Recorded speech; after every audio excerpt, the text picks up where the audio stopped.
En bref, cette semaine, la députée de Vaudreuil déposera une pétition pour la reconstruction du pont du chemin des Chenaux à Vaudreuil-Dorion.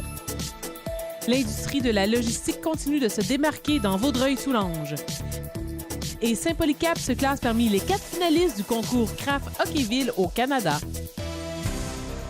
La députée de Vaudreuil, Marie-Claude Nichols, a répondu favorablement aux citoyens désirant manifester contre l'échéancier à long terme du ministère des Transports du Québec concernant la reconstruction du pont du chemin des Chenaux à Vaudreuil-Dorion, présentement fermé, par l'entremise de la mise en ligne et le dépôt d'une pétition à l'Assemblée nationale. La reconstruction du pont d'étagement du chemin des Chenaux est importante pour les citoyens. Une pétition est actuellement en cours sur le site de l'Assemblée nationale du Québec et nous vous invitons à la signer. L'industrie de la logistique continue de se démarquer dans Vaudreuil-Soulanges, notamment avec l'arrivée récente de l'entreprise de grande distribution Shopper Plus à Vaudreuil-Dorion.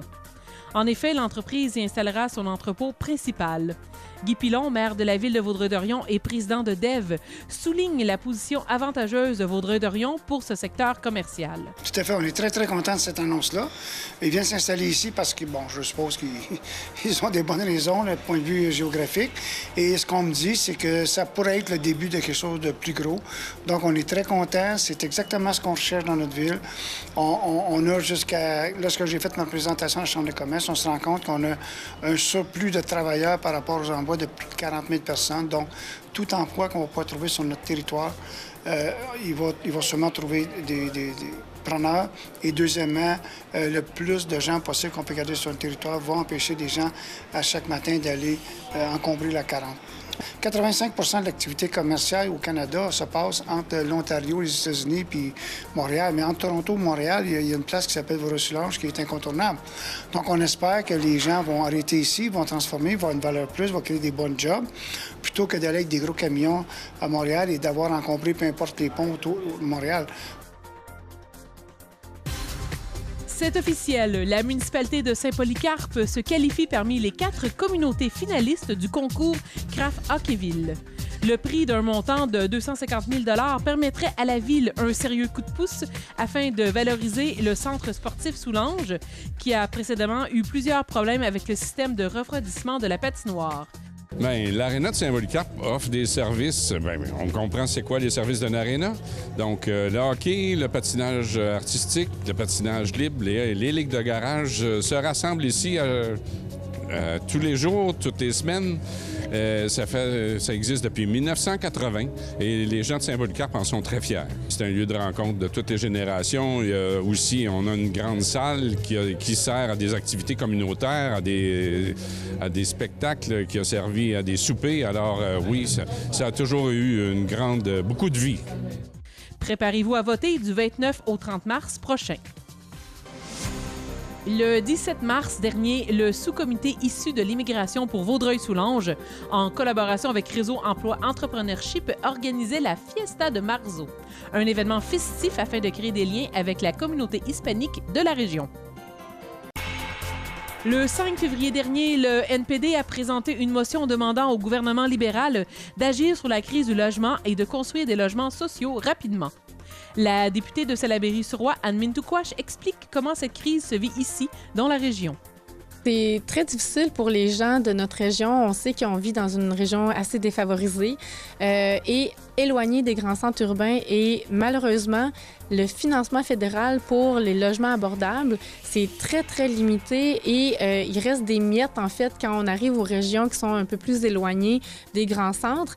Et pourtant, malgré toutes les études, le financement fédéral n'a pas été adapté. C'est pas très équitable. Donc, et quand on essaie de comprendre les régions ici, on voit que il y a beaucoup de familles qui ont des difficultés à s'acheter, à se payer un toit. Quand on parle de logements abordables, là, c'est pas parce qu'il y a des logements sociaux, il y a des logements abordables. Le logement abordable, c'est un certain pourcentage en dessous du prix moyen.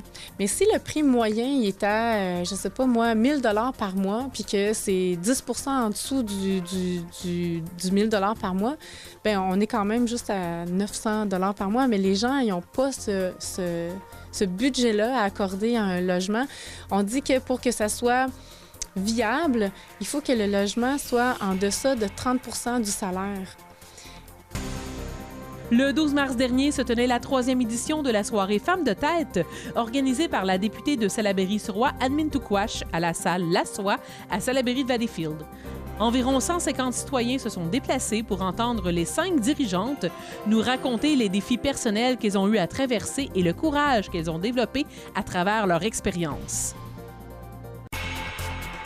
L'Association des gens d'affaires de l'île Perrot ont tenu le 13 mars dernier le souper annuel des 4 maires de l'île Perrot au centre Notre-Dame de Fatima à Notre-Dame de l'île Perrot. Après avoir exposé chacun leur tour, leur bilan de l'année passée et exposé leurs projets en cours et les réalisations à venir, les maires ont pu échanger avec les gens d'affaires en répondant à leurs questions. Le 11 mars dernier, Marie-Claude Nicole, députée de Vaudreuil, accueillait plus d'une trentaine d'organismes de la région afin de les appuyer via le programme Soutien à l'action bénévole. Rappelons que ce programme sert à aider financièrement les organismes qui s'efforcent de combler les besoins de leur communauté dans les secteurs du loisir, du sport et de l'action communautaire. Le 15 mars dernier, la ville de Vaudreuil-Dorion annonçait qu'il était maintenant possible de récupérer les bouchons de liège. À cet effet, des boîtes de récupération sont disponibles dans les réceptions de l'Hôtel de Ville, de la Bibliothèque municipale et du Service des loisirs et de la culture au Centre Multisport. La ville de Vaudreuil-Dorion fête en 2019 le 25e anniversaire de la fusion des villes de Vaudreuil et de Dorion. À cet effet, le comité organisateur, présidé par Odette Lalonde, a concocté une programmation qui permettra de souligner cet événement important dans l'histoire de la ville. Une dizaine d'événements permettra de souligner cet événement historique. La date officielle de la fusion est le 16 mars 1994. Donc, les activités vont commencer par un cocktail où on va rassembler le 16 mars les gens qui étaient là à ce moment-là, c'est-à-dire les directeurs généraux, les maires du temps, le mairesse, les conseillers municipaux. Et on va faire on va souligner un petit peu cet événement-là en faisant une petite cérémonie protocolaire. Ensuite de ça, tout au long de l'été, surtout pendant l'été, c'est plus facile, il va y avoir d'autres activités, dont une activité phare va sûrement être un grand pique-nique dans un endroit dans la ville, probablement sur rue, on ne sait pas, on ne l'a pas annoncé encore où on va inviter les familles à venir s'installer. Bien sûr, on va fournir les tables et un peu de tout, et l'ambiance. On va inviter les familles à venir pique-niquer sur rue, à s'installer là, à prendre la rue comme c'était leur propriété, comme c'est un parc, créer un événement spécial. Il va y avoir aussi le premier événement, où à peu près, je pense, c'est au mois de juin. Pour la première fois, les 4 grands concerts qu'on a ici, les 4 grands chants qu'on a ici, les groupes de chants, se réunissent pour faire un concert ensemble. Donc, c'est plus de 100, 150, je pense, choristes qu'il va y avoir là. Le principe, c'est eux autres qui l'ont établi, mais ça va être vraiment fantastique. Il y a aussi toutes sortes de petites activités. Ce qu'on a fait au conseil municipal, pour ne pas non plus, c'est quand même un 25e, c'est pas un 250e. On va bonifier tout au long de l'été les activités qui sont prévues de toute façon, avec des petits clins d'œil. Toujours au sujet de Vaudreuil-Dorion, le 6 mars dernier, la ville dévoilait la programmation musicale de la 15e édition du Festival de cirque. Les festivités se dérouleront du 21 juin au 24 juin. C'est une belle programmation qui, encore une fois, cette année, va rassembler les gens, mais tout simplement pour être heureux, profiter de l'été et profiter également de la fête nationale, parce qu'on s'inscrit aussi dans le cadre de la fête nationale. Donc, on débute tout ça le 21 avec une belle soirée du Boogie Wonder Band, donc musique disco à l'honneur. Ça sera précédé du band de la Cité des Jeunes, donc vraiment les jeunes d'ici qui vont être là pour pouvoir faire danser les gens aussi, puis ça va se poursuivre avec le Boogie Wonder Band. Donc, une belle soirée le 21. Le 22, ce sera autour des 3 accords d'être là. Le lendemain, 23, ça va être toute une soirée où on va célébrer aussi la fête nationale, mais à notre façon, avec, comme toujours, le défilé mosaïque, suivi du feu d'artifice, suivi de Paul Piché. Et le lendemain, on ira avec une programmation, comme pour les journées complètes du festival, tout en cirque, avec des athlètes de cirque partout dans la rue, sur des zones spécifiques également. C'est vraiment un festival pour toute la famille. J'invite tout le monde à venir. C'est un festival participatif. Vous amenez vos enfants, vous pouvez les faire participer à un paquet d'activités. C'est pas juste un festival où on voit des shows, on y participe aussi. Le Festival de la grillade de Saint-Zotique revient en force cette année pour une 5e édition à saveur country. En effet, la chanteuse Brigitte Boisjoli sera l'invitée d'honneur. Plus d'une vingtaine de commerçants et de chefs amateurs offriront des dégustations de leur fameuse grillade. Également, pour la 5e année consécutive, Bob le chef sera le porte-parole de la journée. L'événement aura lieu le 17 août à la plage de Saint-Zotique. Le Musée régional de Vaudreuil-Soulanges a annoncé la réimpression 20 ans plus tard du livre Canal de Soulanges, d'un défi à l'autre. Rédigé par l'historien et archiviste François Cartier, cet ouvrage bilingue abondamment illustré saura faire le bonheur des nombreux fervents d'histoire et de patrimoine par sa haute valeur documentaire. Il est possible de se procurer le livre directement au musée. Le 29 mars prochain se tiendra la conférence « Une petite fille parmi les grands, richesse d'un héritage immatériel » animée par Annick Gauvreau au Musée régional de Vaudreuil-Soulanges.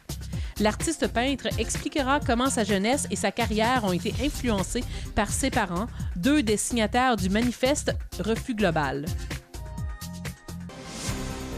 Le 15 mars dernier, les Titans de Vaudreuil-Soulanges se sont inclinés devant les Forestiers de Maniwaki avec la marque de 2-1 lors d'un match décisif. Malgré les efforts déployés lors de cette série, la saison de hockey est désormais terminée pour les Titans. Ils vous donnent rendez-vous en septembre prochain.